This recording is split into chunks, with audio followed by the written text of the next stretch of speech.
Hello, welcome back. Today we've got Adatara, the Tier 9 Japanese battle cruiser. Sorry, I had a little tongue tie there. So, again, going right into it. Economic boost. Pretty much I don't have one, but you remove the personal merits, and that's what you would get normally. Upgrade wise, I am running main armaments, damage control 1, aiming systems, damage control 2, concealment, and main battery modification 3. Now, the whole thing about this whole line comes down to these consumables, which is number 5, which is the high precision spotter, which basically gives you a 10% to range and a minus 10% to dispersion, which is really significant. I've had some really good salvos with this spotter plane. Mostly I try to aim for broadside battleships, like if we're on Ultimate Frontier, I always wait till the battleships show up and then try to get into a position where the CV will show up and try to catch him when he's in those turns, pop the spotter, and pretty much get some really good shots on him. On Cherry Blossom, really wait for that Yoshino to show up, pop it, blap. It's basically, you gotta wait for those key targets that show up that are broadside, usually sitting still or easy to predict. You activate the spotter and then you blap them. I've honestly felt that when I've used it, I've had more luck shooting things that are far away than close distance. But that is the whole gimmick of that thing. It does have about a minute time in action, and it has about a minute and a half cooldown with 5 charges, which isn't a huge amount of time to,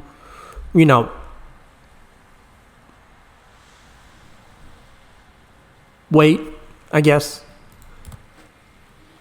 Module wise,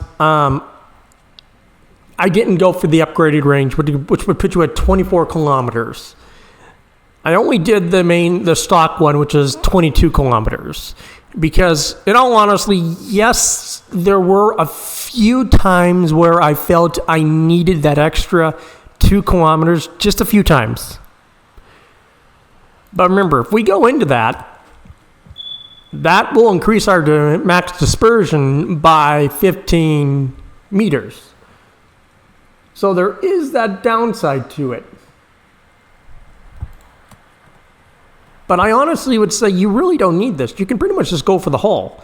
Now the hull is significant. We do see that we do lose a pretty good amount of HP, which is about 5,700. That doesn't look like a lot, but in terms of ops, that is still quite a bit. Now, survivability-wise, fully stocked, it has 71,100 with a 29% torpedo reduction. So basically 0 armor. So let's pull that armor away for you. Yes, it is a turtleback, but let's look at the bow for you. That's 25 millimeters bow and stern, which is basically overmatchable by, 16-inch guns, because we're going to go to Delaware right here, which does have 16-inch guns, and yeah, it overmatches 28 millimeters. And Adatara, again, that 25 millimeters, so you will get overmatched if you go bow in against targets. So there is that. The good news is it does have 457s, which do overmatch 31 millimeters of armor. But it does cross that 27 millimeter threshold, which most cruisers you are facing in ops will have, besides the heavy cruisers like Yoshinos and Azumas.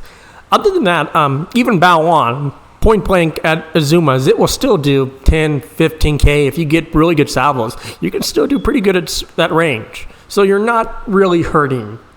And the reload is only 26 seconds, which is actually very fast for a Tier 10 or Tier 9. It's not as fast as the Norid is. I believe that's the fastest, 20 seconds? But I mean, it's honestly a very good ship. I really did enjoy it more than I thought I would. I know a lot of people usually take secondaries on the Bongo, and I mean, it does have an Amagi casemate, but I'll be honest. I've been in some pretty hairy situations with this ship, and I've honestly noticed that I really don't feel like it's worth speccing into the secondaries, which we do see. It does get 12 of these, and then it gets the 6 100 millimeters, sorry. But I mean, they're casemate, and honestly, these have honestly really knocked out, because let's look at the armor. Yeah, there is a decent amount of armor on those secondaries, but not a lot. I've honestly had matches where I've lost a good portion of these secondaries. So it's really about the main guns on this ship. Now with Brisk, it does do 33 knots. Now the rudder shift is the downside. It's 16 seconds. So that is one of the downsides, is where you kind of have to choose between damage control and steering gears. So that really is the key part there. Now, with a full build on the concealment, we do reach 12 kilometers in detection, which is still pretty high. But in all honesty, I would very much recommend this, because we do look at the switch time for shells.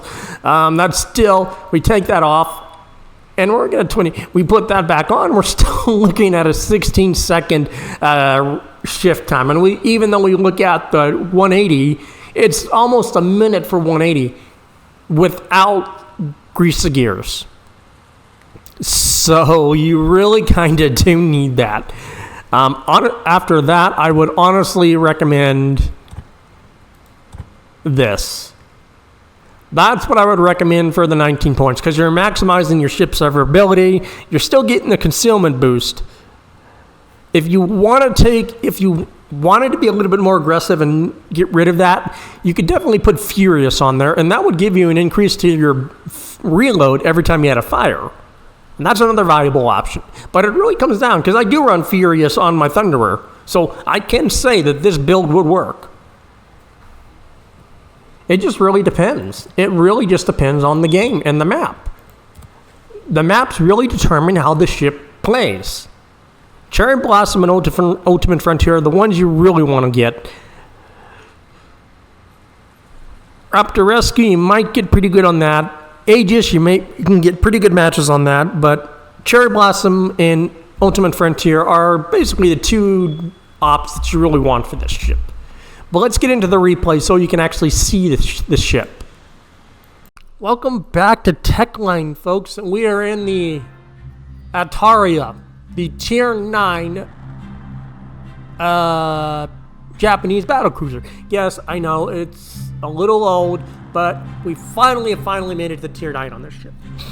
Our team: Lexington, Carl Johann IV, Sejong, Protector, Wukong, and Binham. Now, our Carl is going north, so he is going to cover the northeast. This is the base commander. We expect the arrival of transport and attack squadrons. Strike aircraft will ensure support during the embarkation and evacuation on transport aircraft. Warship commanders, clear the most direct route for the aircraft. Now, the whole gimmick of this thing is the high precision spotter, which gives you a 10% to main battery range, but it also increases your accuracy. Now remember, these have actually been nerfed. Yeah. These are actually, I believe, 20%, but it's actually been nerfed.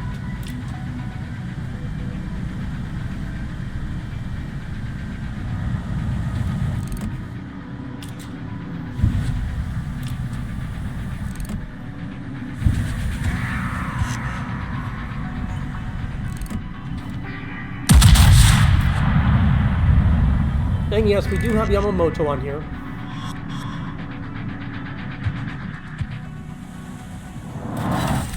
Unfortunately, that was a terrible salvo. Enemy destroyer detected.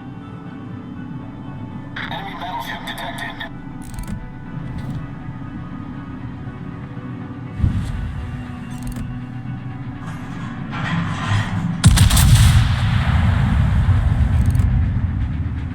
Enemy cruiser detected. That salvo was not. That was a 33 salvo. It was like lost one like that before. No one went over, shot on the planes. Yep, that has happened. That actually did happen to me, I believe the day before this one. I had a Missouri, or not a Missouri, but a Wisconsin that, and I won't kid you, it's point blank with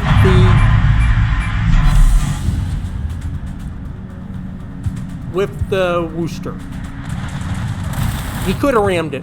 But since did the drive-by, and you know, transport planes go right over the Worcester, and we lose the op.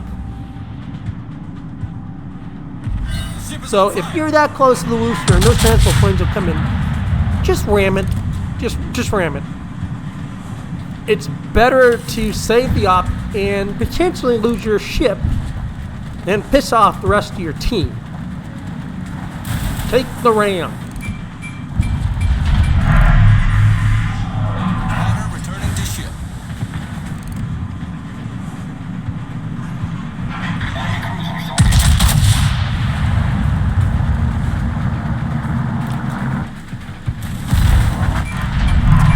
We do manage to pick up the Des Moines. I will point out to you, look what's going on south. Our Mr. Wukong. I don't know what he's doing. Venom, though, is doing a pretty good job down there, dropping his torps.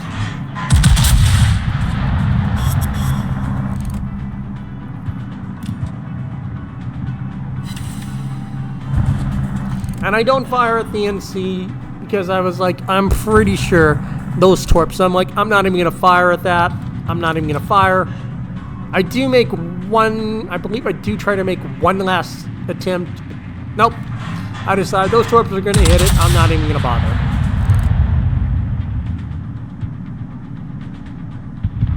He does kill it. And I do a nice 12K. Now, remember, he is still detective. Iowa's looking at me, but the Colorado is looking at him. He does not have the HP to survive that. I mean, not at all. I mean, he's absolutely dead.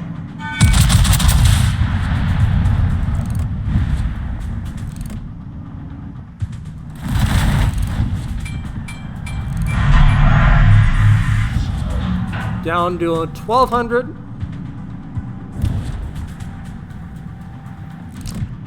And now this one, I'm not going to be, I'm really, just really confused on.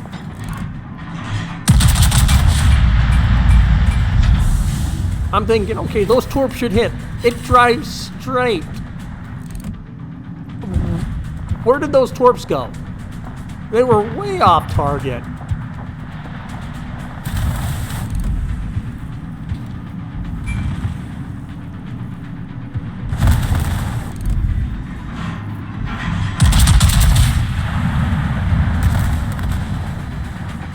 And there he goes.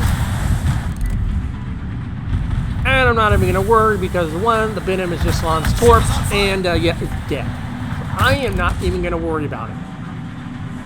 1, 2, Mr. Chris A. He did a phenomenal job. He was pretty low on the scoreboard though, but he did his job.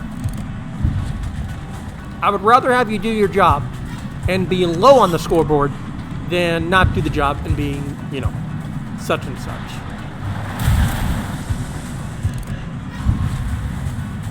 I actually had a match with my Delaware. Yeah, I'm going up to Delaware finally. Palmer chewing out the rest of the team, telling him to go back to co-op. But yet he doesn't have Luchins on. He has Decepticon on, but not Luchins. And I'm like, if you're going to run a German premium, you've got to take Luchins. I mean, there's no, you know, question about it.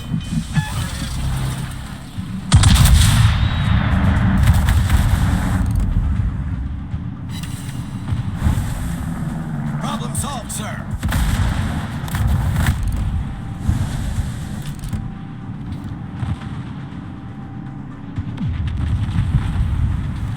Ship is on fire.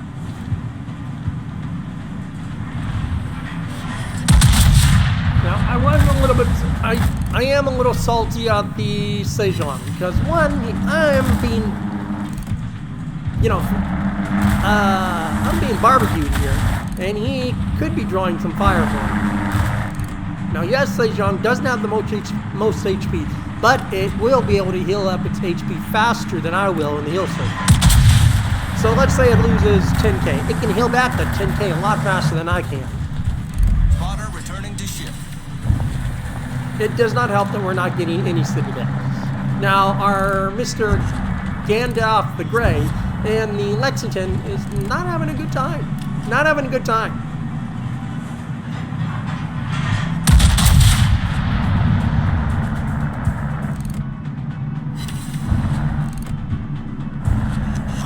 Now, I also was on a match, I think, the exact same day I had this match.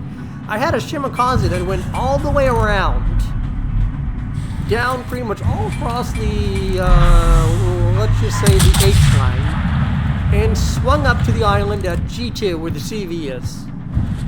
Point blank range, and nukes the CV.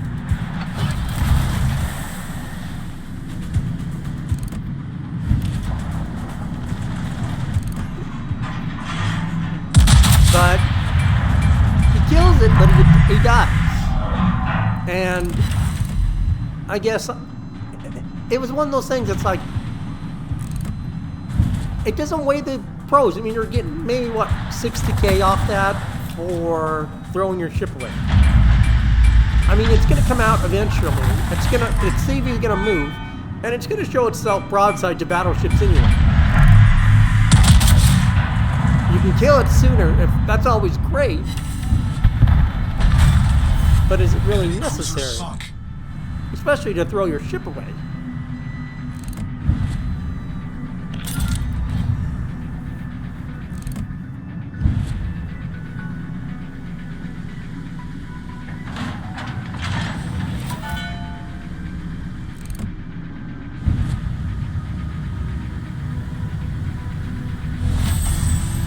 Now, it will be right on top of the protector.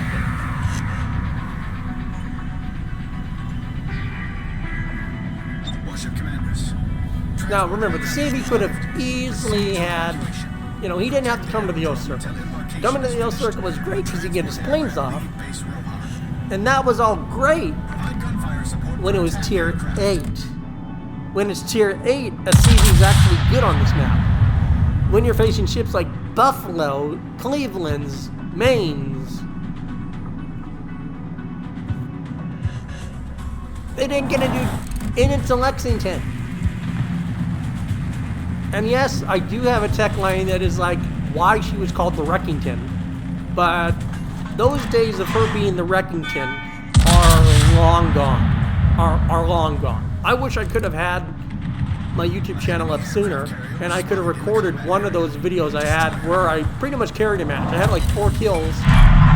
Again, this was CV and rocket nerf. Like when CVs were good. And actually, I mean, they're still useful, but I mean, as far as rockets go, the Russians are the best. I mean, the Russians are always the best CV. Unfortunately, CVs just aren't good for ops anymore. I mean, unless you're an FDR on Cherry Blossom, they really aren't useful. They might be good for some spotting, but overall, they're just not. It's just a waste of a ship spot. Especially if you're on ops like,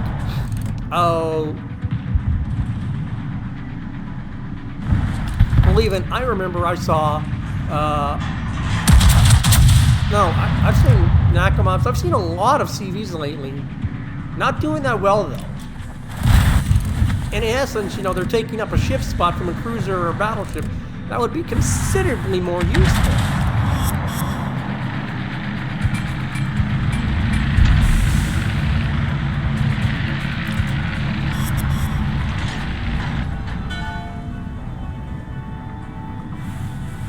And I mean, I'm not opposed to anyone bringing a CV, but I would honestly recommend, if you're going to grind a line with a CV, you've got to do it in a majority of a division. You've got to do it in a majority of a division of 8 or 6 to basically guarantee you the best matchmaking and the best chance to get the XP. And I'm like, I do tell the CV, you know, I wouldn't bother going after, you won't do anything. And he'll do a little bit of damage to it. But it's already on the move. So that was what? 5K? Maybe 6K at most. That's not a lot of HP. And he would have lost his entire plane strike, so it just doesn't make sense. Why? Now, I remember, I believe it was tier 8. Yes, it was tier 8. And I told you that the only CV that can actually snipe a CV, being tier 8, is the Nakon and the Phobeta. And that's just because of the way the rockets and everything work. You time it right, you can attack that CV from right over the rock where it hides. It's actually quite easy. And I believe, yeah, there are videos on my channel that if you look enough, I believe I have some listed under Ultimate Frontier.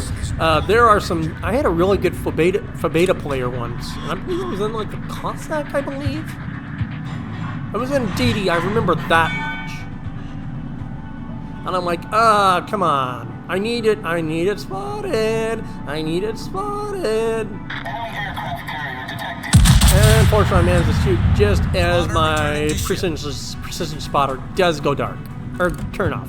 And I'm like, now we can hit it. Yes, we do get a double citadel and knock it out for 25K. That's how it's done. Now everything's gonna come north. And Protector's walking into a very bad spot. A very bad spot. I mean, he's dead. I think he does. I can't remember.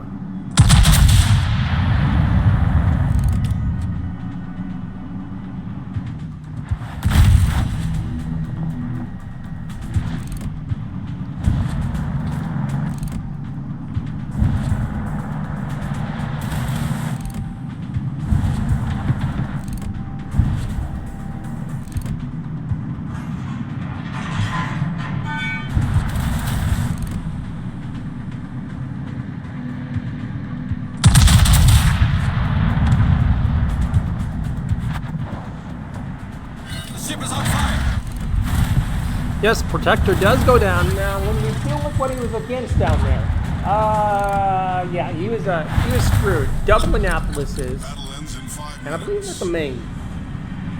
Yes, a main, double Annapolis, and 2 DDs. Yeah, no ship surviving that.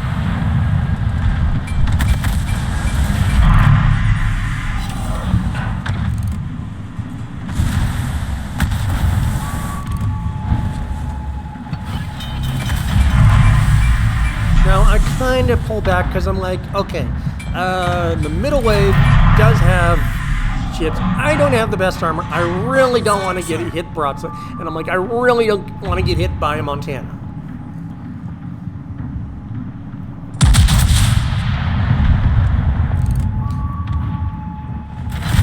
Fortunately, you know, it was still angled enough that the shells weren't able to do anything. Oh! Those could have been bad. That could have been very bad. Designated targets destroyed.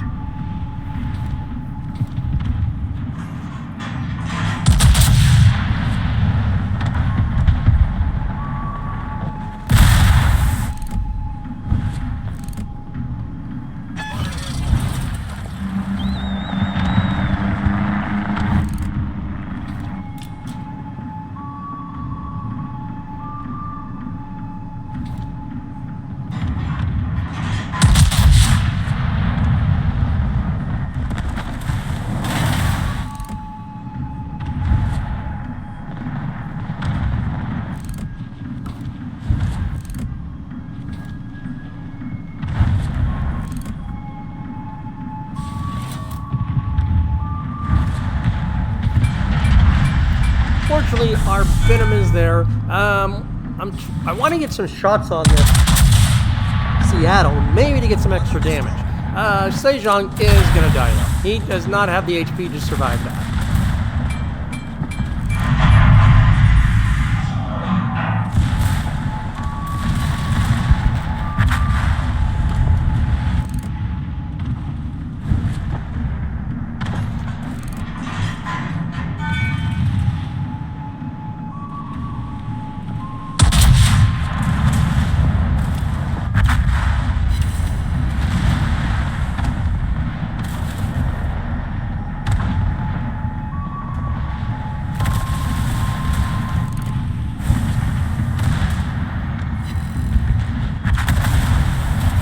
Much obliged.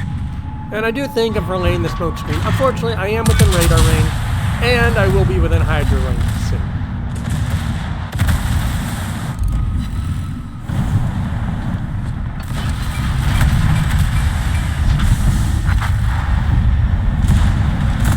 Ship is on fire.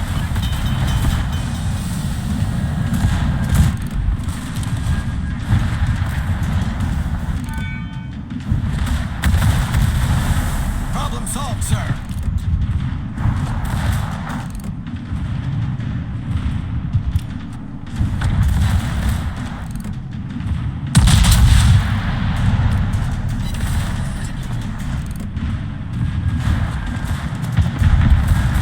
– 17 seconds. We will get one more shot though. Ship is on fire.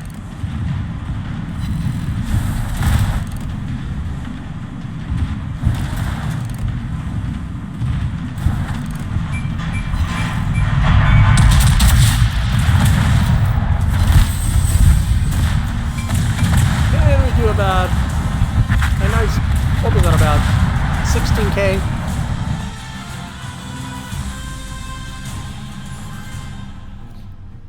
Now we managed to do a nice, now we were in normal operations, of course. We did have to do normal operations, so unfortunately, we don't get the nice 3K, but we get a nice 24K with 408 in damage, with a nice 11K in ship XP. Top of the team with 1808, Carl is second, Protector is fourth. Venom, again, I did give him a compliment because he still did a phenomenal job. He wasn't high on the board, but he still did his job.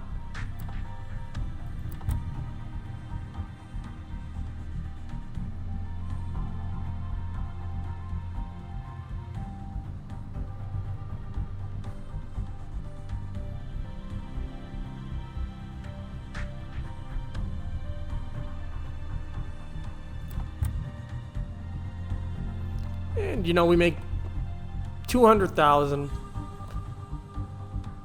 And with Yamamoto not being a 21 point, we still make 11K in free XP, and not free XP, but ship XP. So still a really good example of this ship. Really good in long range, really good when using the consumable. Overall, I really do enjoy this ship.